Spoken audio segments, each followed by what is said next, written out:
السلام علیکم جی، میں ہوں گلفام ریاض ہاشمی اور محترم حافظ سلمان صاحب ہمارے ساتھ موجود ہیں۔ حافظ صاحب، 15 اگست کو طالبان کے افغانستان کے ٹیک اوور کرنے کے بعد طالبان کے مختلف قائدین کی اور ان کے حمایتین کی کے جو نام سامنے آ رہے ہیں، لوگ بڑے حیران ہیں کہ یار یہ لوگ کہاں سے ہیں، یہ زمین سے نکلے ہیں یا آسمان سے ٹپک پڑے ہیں؟ ٹھیک ہے، تو لوگ بڑے متجسس ہیں ان کے بارے میں جاننے کے حوالے سے، کیونکہ آج تک لوگوں نے نام سنے ہیں، رشیا کا پیوٹن ہے، ترکی کا رجب طیب اردگان ہے، ہمارے اپنے خان صاحب ہیں، لیکن یہ نئے نئے نام کہاں سے آ رہے ہیں؟ ٹھیک ہے، تو لوگ بڑے انفارچونیٹلی حافظ صاحب وہ جو نام ہیں جو ایک دو نام لوگ جانتے ہیں، جیسے ملا عمر ہے، ملا اختر منصور ہے، جی تو ان جیسے جو لوگ ہیں ان کو ٹیررسٹ بنا کے پیش کیا گیا ہے، تو لوگ ان کا نام بھی لینا پسند نہیں کرتے۔ ہاں بالکل، تو یہ بھی ایک نیریٹو ڈیولپ کرتے ہیں، ایک نیریٹو ہمارے سامنے آیا، اور طالبان ان کی تو بات اس طرح سے سنی نہیں ہے جیسے میں سمجھتا ہوں۔ ٹھیک ہے، تو اس حوالے سے میں سمجھتا ہوں کہ اپنے ویورز کے ساتھ ہمیں یہ چیز شیئر کرنی چاہیے کہ ان کے قائدین کون ہے اور کون لیڈ کر رہا ہے۔ تو سب سے پہلے ہم بات کرتے ہیں ملا عمر کی۔ ملا عمر طالبان کی جو تحریک تھی اس کے روح رواں اور اس کے بانی ہیں۔ 2015 میں ان کی ڈیتھ کے حوالے سے ان کے انتقال کی خبریں موصول ہوئیں، اور ان کے جانے کے بعد پھر ملا اختر منصور جو ہیں وہ طالبان کے لیڈر بنتے ہیں۔ ملا اختر منصور کے بارے میں یاد رکھیں کہ کوئٹہ کے قریب ایک علاقہ کچلاک، وہاں ایک مدرسہ خیر المدارس کے نام سے ایک مدرسہ بھی چلاتے رہے، عالم دین تھے۔ ٹھیک ہے، اب 22 مئی 2016 کو ایک ڈرون سٹرائک میں، امریکہ جو ڈرون سٹرائکس ہوتی تھیں اس میں ملا اختر منصور کی ڈیتھ ہو جاتی ہے۔ ملا اختر منصور کے بعد ملا ہیبت اللہ اخوند زادہ جو ان کے قریبی ساتھی ہیں، اور ابھی جو افغانستان میں طالبان کے امیر المومنین ہیں، 2016 میں پھر وہ امیر المومنین بنتے ہیں، طالبان کے لیڈر بنتے ہیں، اور ابھی تک وہی ہیں، ملا ہیبت اللہ اخوند زادہ ہی ان کے لیڈر ہیں۔ پھر آگے اگلی بات کریں، ان کے آگے 3 ڈیپٹیز ہیں، ایک پولیٹیکل، ایک ملٹری کے حوالے سے، اور ایک اسی طرح انٹرنل افیئرز کے حوالے سے۔ پولیٹیکل کی ہم بات کریں، پولیٹیکل ڈیپٹی ان کے ملا عبدالغنی برادر ہیں۔ ملا عبدالغنی برادر یہ 1990 میں تحریک طالبان کی تشکیل میں بڑا اہم کردار رہا ہے ان کا، اور 9/11 کے بعد بلکہ میں بتاتا چلوں کہ یہ 2 صوبوں کے ہرات اور نیمروز کے گورنر بھی رہے ہیں ملا عبدالغنی برادر۔ 9/11 کے بعد یہ پاکستان کراچی میں آ کے روپوش ہو گئے، چھپ گئے۔ 2010 میں ان کو گرفتار کیا گیا، اور 2010 سے لے کے 2018 تک پاکستان کی مختلف جیلوں میں ملا عبدالغنی برادر قید رہے ہیں۔ 2018 میں CIA کے کہنے پہ ان کو رہا کیا گیا، اور پھر یہ یہاں سے دوحہ گئے قطر میں۔ طالبان کے اور امریکہ کے جو مذاکرات ہوئے ہیں ان مذاکرات کو لیڈ کیا ملا عبدالغنی برادر نے۔ ابھی میں آپ کو بتاتا چلوں، ایک پاکستانی تجزیہ نگار کا میں تجزیہ پڑھ رہا تھا کہ ملا عبدالغنی برادر جی ان کا تو ورلڈ ویو ہی بڑا لمیٹڈ سا ہے، یہ ان پڑھ سے ہیں۔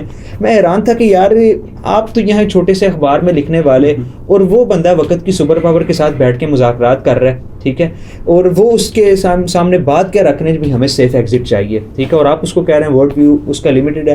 حالانکہ خیر جو بھی بات ہے، تو یہ ملا عبدالغنی برادر جو ہیں یہ پولیٹیکل ہیڈ ہیں، ٹھیک ہے، اس سارے سیٹ اپ کے۔ اس کے بعد پھر بات آ جاتی ہے آرمی کے حوالے سے۔ ملا یا محمد یعقوب ملا عمر کے جو بیٹے ہیں، اس وقت وہ طالبان کے آرمی چیف ہیں۔ میں سمجھتا ہوں کہ ملا عمر کا بیٹا ہونا ہی اس بندے کے تعارف کے لیے کافی ہے۔ اور افغانستان میں طالبان نے ابھی جو کنٹرول حاصل کیا ہے، اس کی ساری یہ تحریک جو ہے یہ ملا محمد یعقوب ہی اس کے چلانے والے ہیں، کیونکہ وہ طالبان کے آرمی چیف ہیں۔ اس کے بعد ہم بات کرتے ہیں انٹرنل افیئرز کے بارے میں، تو سراج الدین حقانی انٹرنل افیئرز کو ڈیل کرنے والے ہیں، اور یہ جلال الدین حقانی کے بیٹے ہیں، جلال الدین حقانی جو حقانی نیٹ ورک والے تھے، ٹھیک ہے۔ اور اسی طرح ان کے پولیٹیکل سیٹ اپ کی بات کریں طالبان کے، تو ان کی ایک رہبر شورا ہے جس میں 18 سے لے کے 26 تک ممبرز ہوتے ہیں، جو سارے کے سارے ملک کو ڈیل کرنے والے ہیں، سارے علاقے کے معاملات کو وہ دیکھنے والے ہیں۔ اور پھر اس رہبر شورا کے آگے مختلف کمیشنز ہیں، اس میں پھر وہ کیا لیں کہ انٹیلیجنس کے امور کو بھی دیکھتے ہیں، معیشت معاش کے امور کو بھی دیکھتے ہیں، انٹیلیجنس کے تمام امور کو پھر وہ ان کے مختلف کمیشنز دیکھنے والے ہیں۔ جوڈیشل سیٹ اپ کی بات کریں تو وہ تو اتنا بھی کلیئر نہیں ہے، کیونکہ پہلے جب 3 سال طالبان نے رول کیا تو اس وقت قاضی سسٹم چلتا رہا۔ ابھی ملا عبدالحکیم جو ہیں ان کے چیف جج ہیں، اور ابھی بھی ایکسپیکٹڈ یہی ہے کہ ملک کی جو موجودہ ان کا جوڈیشل سسٹم ہے اس کو یہ ختم کر کے یہ قاضی سسٹم ہو سکتا ہے لے کے آئیں۔ یہ میرا اپنا ایک ذاتی نقطہ نظر ہے۔ تیسری ہم بات کریں ملٹری کے حوالے سے، تو ان کا جو ملٹری سیٹ اپ ہے، جس طرح میں نے پہلے بتایا کہ ملا محمد یعقوب ان کے آرمی چیف ہیں، پھر آگے انہوں نے افغانستان کو 2 حصوں میں تقسیم کیا ہوا ہے، شمالی اور مشرقی افغانستان، جنوبی اور مغربی افغانستان۔ شمالی اور مشرقی افغانستان میں ملا عبدالقیوم ذاکر وہ لیڈ کرتے ہیں ان کے طالبان کی آرمی کو، اور اسی طرح جنوبی اور مغربی افغانستان میں ملا صدر جو ہیں، ملا صدر عبدالرحیم جو ہیں وہ لیڈ کرتے ہیں ان کی آرمی کو. ٹھیک ہے، تو یہ ان کا ایک پولیٹیکل، جوڈیشل اور ملٹری کا سیٹ اپ ہے. اور اس میں سب سے بڑھ کر اگر ہم ان کی فارن پالیسی کی بات کرتے ہیں تو ملا ذبیح اللہ مجاہد نے ابھی جو ریسنٹ پریس کانفرنس کی ہے، بالکل ٹھیک ہے، جو طالبان کے ترجمان ہے، اسپوک پرسن ہے ذبیح اللہ مجاہد، ان کی جو پریس کانفرنس ہے وہ اس وقت آپ کو پتہ ہے زبان زد عام جی بالکل. تو ان کی جو کی پوائنٹس ہیں وہ یہ ہیں کہ انہوں نے کہا کہ ہم عورتوں کے بارے میں، ان کو تنگ نظر سمجھا جاتا ہے کہ یہ عورتوں کے جو حقوق ہیں ان کو ایکسپلائٹ کریں گے، یہ بڑے ریجڈ مائنڈڈ ہیں، دے آر کنزرویٹو. ٹھیک ہے جی. تو انہوں نے کلیئر کٹ کہا کہ we will provide every single right to the woman that have been given by Islam. تو اسلام کے دائرہ کار میں جو حقوق عورتوں کو دیے گئے ہیں وہ ان کو دیے جائیں گے.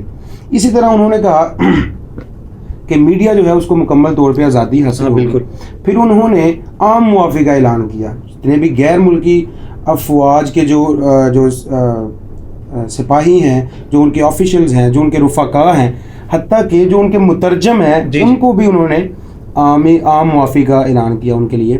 اسی طرح افغان سرزمین کو انہوں نے ود کلیئر ٹرمز یہ کہا کہ ہم افغانستان کو دہشت گردی کے لیے، ٹیررزم کے لیے استعمال نہیں ہونے دیں گے. آپ گزشتہ کئی سالوں سے دیکھتے آ رہے ہیں کہ مطلب بہت سے لوگ جو ہیں وہ انڈیا سے براستہ افغانستان، کیونکہ اشرف غنی جو ہے وہ ایک حمایتی جو ہے وہ ان کا پرو انڈین یہ سمجھا جاتا رہا ہے، تو وہ ہے بھی تھا. تو ادھر سے لوگ جو ہے وہ پاکستان میں جو ہے وہ دہشت گردی کرنے کے لیے آتے رہے. اسی طرح جو امریکہ نے جب ادھر حملہ کیا تو القاعدہ کے لوگ ادھر موجود تھے، تو یہ ایک پلیٹ فارم کے طور پہ استعمال ہوتا رہا افغانستان کا جو علاقہ ہے. تو انہوں نے کلیئر ٹرمز میں کہا کہ اب افغانستان کی جو جگہ ہے، افغانستان کی جو سرزمین ہے، وہ کسی بھی دہشت گردی کے عمل میں اس کا حصہ نہیں بنے گی. لیکن ان کے اپنے انٹرنل میٹرز کو ابھی تک بالکل ٹھیک چل رہے ہیں، لیکن کچھ تجزیہ نگاری کہتے ہیں جی دیکھیں ان کا دوسرے ممالک کے ساتھ کوئی اچھا لنک نہیں ہوگا، کوئی اچھے ریلیشنز نہیں ہوں گے. لیکن میں کہتا ہوں کہ وہ تجزیہ نگار پتہ نہیں چیزوں کو کیسے دیکھتے ہیں. اگر ہم افغانستان کے میپ کو دیکھیں تو اس کے ارد گرد 6 ممالک ہیں. ایران ہے، پاکستان ہے، چائنا ہے، اسی طرح ترکمانستان ہے، تاجکستان ہے اور ازبکستان ہے. اب اس میں سب سے پہلی بات کرتے ہیں اگر ہم چائنا کی، ایران کی، تو ایران ایک مسلم کنٹری ہے، پاکستان بھی ایک مسلم کنٹری ہے. ٹھیک ہے، اور ان کے ساتھ مسلم کنٹری ہونے کی وجہ سے طالبان نہیں بگاڑیں گے. ٹھیک ہے. دوسری بات یہ ہے کہ افغانستان ایک لینڈ لاکڈ کنٹری ہے. سمندر تک رسائی حاصل کرنے کے لیے یہاں اس کو ایران کا راستہ لینا پڑے گا یا پاکستان کا.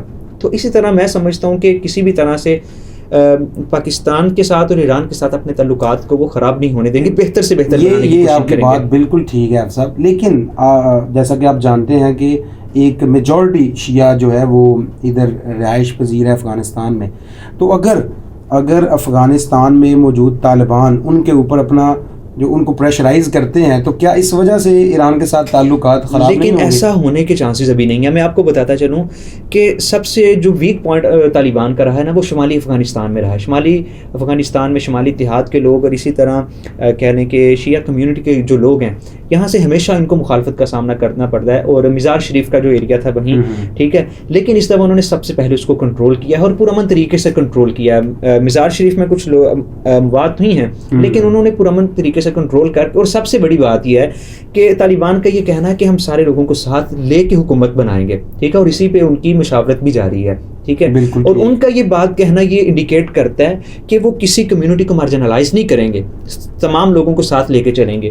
اور اگر وہ ان کو ساتھ لے کے چلتے ہیں تو ایران کے ساتھ ڈیفینیٹلی ان کے تعلقات اس چیز کو لے کے بہتر ہوں گے، کیونکہ طالبان جو پہلے انہوں نے جو غلطیاں کی تھی اب ان کو وہ دہرانے کی ضرورت نہیں کریں گے. یہ ایک پوائنٹ اس میں یہ بھی تھا کہ ہم دوبارہ وہ غلطیاں نہیں دہرائیں گے جو ہم نے ماضی میں. بالکل بدلے ہوئے لوگ وہ نظر آئے ہیں. ٹھیک ہے، تو اسی طرح پاکستان کے ساتھ بھی وہ نہیں خراب کریں گے، کیونکہ پاکستان کی ایک سپورٹ رہی ہے ان لوگوں کے ساتھ، اس کو ہمیں تسلیم کرنا چاہیے. سفید یونین کے خلاف ہم نے جس طرح سے ہمارے لوگوں نے ادھر سے جہاد کیا، یہ بات کہہ لیں کہ اختلافی ہے ہی نہیں ہے. اور اس کے بعد امریکہ کے ہوتے ہوئے جو کیفیت رہی ہے، میں کسی مسلم رائٹر کی ٹیم مارشل کی بات کرتا ہوں، اس کی جو بک ہے دا پریزنرز آف جیوگرافی، اس میں پڑھ رہا تھا, وہ کہہ رہا تھا کہ Pakistan cooperated with US, Pakistan cooperated with America, and that was there, but Pakistan didn't fully cooperated, and that was not there. ٹھیک ہے, اور یہ بھی اس نے بڑی کی بات کی ہے کہ Pakistan played a double game with America. ٹھیک ہے, تو یہ بات بھی ہے کہ کچھ نہ کچھ, مجھے وہ جنرل حمید گل کی بات یاد ہے, لیکن وہ میں ادھر نہیں میں وہ بیان, ٹھیک ہے, وہ لوگ جانتے ہیں. ٹھیک ہے, تو یہ بھی ایک بہت بڑی بات ہے. اور سب سے بڑی بات کہ پاکستان میں بہت زیادہ لوگ ہیں جو مورلی سپورٹ کرنے والے ہیں طالبان کو, ٹھیک ہے, مذہبی طور پر سپورٹ کرنے والے ہیں. تو یہ چیز ایک انڈیکیٹ کرتی ہے کہ اس طرف سے آپ کو کوئی خطرہ نہیں ہونے والا, اور ادھر سے ان فیکٹرز کی وجہ سے میں چاہتا ہوں کچھ غلطیاں ڈیفینیٹلی ہم سے ہوئی ہیں. ملا عبدالسلام ضعیف والا جو ایشو ہے, ملا ان کو امریکہ کے حوالے کرنے کا, ملا عبدالغنی برادر کو گرفتار رکھنے کا ایشو ہے, اور بھی کئی ایشوز ہیں, لیکن میں سمجھتا ہوں کہ وہ سمجھداری کا مظاہرہ کرتے ہوئے ایسا کچھ نہیں کریں گے. اور یہاں سے, اور سب سے بڑی بات میں سمجھتا ہوں کہ چائنا جو ہے, چائنا رائزنگ سپر پاور ہے, اور اس کا جو بیلٹ اینڈ روڈ انیشیٹو جو وہ لے کے چل رہا ہے, اس کی کوشش ہے افغانستان کو اس میں شامل کرنے کی.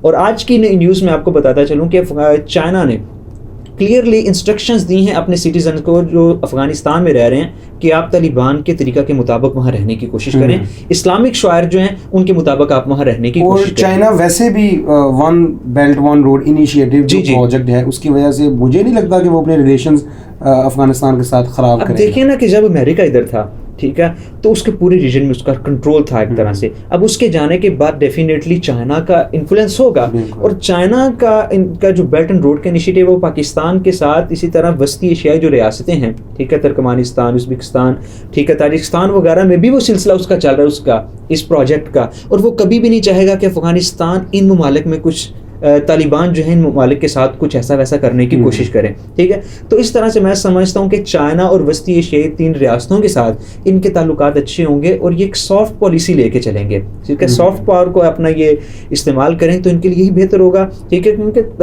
اگر اچھے طریقے سے دیکھا جائے, بغور دیکھا جائے, تو افغانستان میں بہت زیادہ منرلس ہیں, بہت زیادہ معدنیات ہیں جو افغانستان کی معیشت میں بڑا اہم رول پلے کر سکتی ہیں. ٹھیک ہے, تو ابھی ذبیح اللہ مجاہد نے بھی جو بات کہی ہے کہ ہم افغانستان کی اکانومی کو بہتر کریں گے, تو جو آپ کے جو ہمسائے ہیں ان کے ساتھ برے تعلقات رکھ کے تو آپ اکانومی کو بہتر نہیں کر سکتے.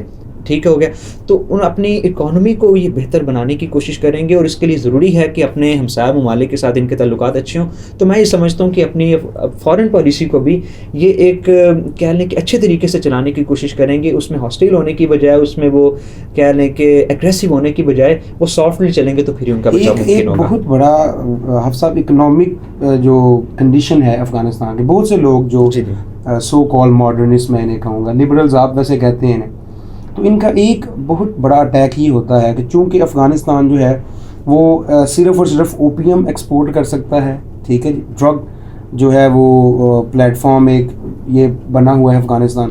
تو یہ کس طرح سے اب طالبان جو ہے وہ تو بین کریں گے, وہ تو اوپیم کو اور اس طرح کے جو ڈرگز ہیں ان کو بین کریں گے, تو پھر یہ اپنے ملک کی معیشت کو کس طرح بہتر کریں گے؟ دیکھیں نا, ایسا نہیں ہے کہ صرف اور صرف اوپیم اور افیون پہ ان کا وہ سلسلہ سارا چلتا ہے اور اس کے علاوہ اکانومی کو ایسا کچھ ہے نہیں ہے. میں کہتا ہوں کہ آپ نے موقع کب دیا افغانستان کو اسی طرح سے چلنے کا؟ ٹھیک ہے, آپ نے کب ان کو چانس دیا کہ آپ یار اپنا سیٹ اپ اچھے طریقے سے چلاؤ؟ ابھی آپ دیکھیں کہ ابھی ہم پیچھے تھوڑا سا چلتے ہیں, 20 بالوں میں ایک دوسرے ملک کی فوج ادھر آ کے بیٹھی ہوئی ہے, کیسے اسٹیبلش ہوگی اکانومی؟ اس سے 3 سال پہلے انہوں نے کہہ لیں کہ اوپیم کی جتنی بھی ٹریڈ ہے ساری بین کر دی طالبان نے, افغانستان پھر بھی چلتا رہا. ٹھیک ہے, ٹوٹ نہیں گیا وہ. ٹھیک ہے, اور آپ دیکھیں کہ 20 سال تک وہ لڑے بھی ہیں لوگوں کے ساتھ. اس سے پیچھے چلے جائیں کہ سوویت یونین نے 10 سال ادھر کیا کرتا رہا. ٹھیک ہے, تو آپ نے ٹائم ہی نہیں دیا اس کنٹری کو بہتر طرح سے چلنے کا, اپنے آپ کو اسٹیبلش کرنے کا, اپنی اکانومی کو بہتر کرنے کا. ٹھیک ہے, تو اگر اس کو موقع دیا جاتا ہے, میں سمجھتا ہوں کہ اور لوگ بھی وہ خود اپنے ساتھ مخلص ہو کے وہ اچھا چلنے کی کوشش کرتے ہیں, تو خدا نے بڑے مواقع انسان کے لیے رکھے ہیں, ہر ملک کے لیے رکھے ہیں. منرلز ان کے پاس بہت زیادہ ہیں, اگر معدنیات ہی وہ سارے نکالنا شروع کرتے ہیں, ٹھیک ہے, اور اس کی اگر وہ ایکسپورٹ ہوتی ہے, معاملات آگے چلتے ہیں, تو بڑے مواقع انشاءاللہ ان کے لیے. Let's see what happens in the future.